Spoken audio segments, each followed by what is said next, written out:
गांव के एक पुराने किले के बारे में कई कहानियां प्रचलित थीं।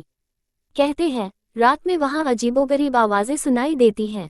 जो भी हिम्मत करके किले में जाता, वह वापस नहीं लौटता। पर अमित को इन बातों पर यकीन नहीं था।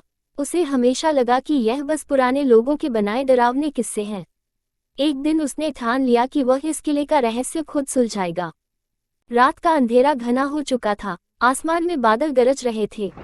अमित ने अपने 3 दोस्तों राहुल, विवेक और अजय को बुलाया और कहा, आज रात हम किले में जाएंगे। देखेंगे इसमें क्या सच है और क्या अफवाह। सबने पहले तो मना किया, पर अमित की जिद और साहस को देख वे तैयार हो गए। चारों दोस्त एक टॉर्च, एक कैमरा और कुछ खाने पीने का सामान लेकर किले की ओर निकल पड़े। किले के विशाल दरवाजे पर पहुंचते ही हवा में एक अजीब सी ठंडक थी। अमित ने दरवाजा खोला और चारों अंदर चले गए। अंदर अंधेरा और गहरा सन्नाटा था। जैसे ही उन्होंने पहला कदम आगे बढ़ाया, उन्हें हल्की हल्की सरसराहट सुनाई दी। राहुल ने डरते हुए पूछा, ये कैसी आवाज है? अमित ने जवाब दिया, कुछ नहीं, बस हवा का झोंका है। कुछ दूर चलते ही उन्हें दीवार पर एक परछाई हिलती दिखी। टॉर्च की रोशनी पड़ते ही वह परछाई गायब हो गई। सबके दिल की धड़कनें तेज हो गईं, पर अमित ने उन्हें दिलासा दिया, डरो मत, ये हमारी परछाई ही होगी। वे फिर आगे बढ़े। हर कदम के साथ उनके दिलों में बेचैनी बढ़ रही थी।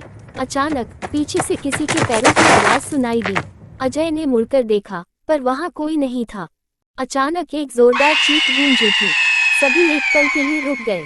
अमित ने हिम्मत कर कहा, शायद किसी जानवर की आवाज होगी। चारों ने कदम बढ़ाए और वे किले के भीतर बने एक बड़े हॉल में पहुंच गए। वहां एक पुरानी खिड़की थी, जो हिल रही थी। खिड़की से झांकते ही उन्हें बाहर एक परछाई दिखी, जैसे कोई खड़ा होकर उन्हें देख रहा हो। टॉर्च की रोशनी पड़ते ही परछाई गायब हो गई। उनके रोंगटे खड़े हो गए और सभी बाहर की ओर दौड़ने का सोचने लगे। लेकिन तभी किले के भीतर एक बंद दरवाजा दिखा। अमित ने हिम्मत करके दरवाजा खोला और अंदर झांका। कमरे में एक बूढ़ा आदमी बैठा था, जिसकी आंखें चमक रही थीं। उसके चेहरे पर एक अजीब सी मुस्कान थी। उसने गहरी आवाज में कहा, तुम लोग भी उसी राह पर चल पड़े हो जैसे बाकी लोग चले थे। उसकी बात सुनकर सबके होश उड़ गए। राहुल ने कांपते हुए पूछा, आप कौन हैं?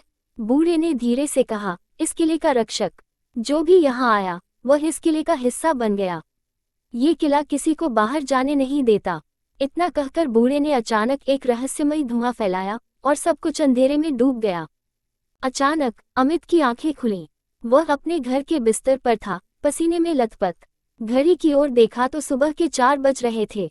उसे समझ नहीं आया कि जो हुआ वह सपना था या हकीकत।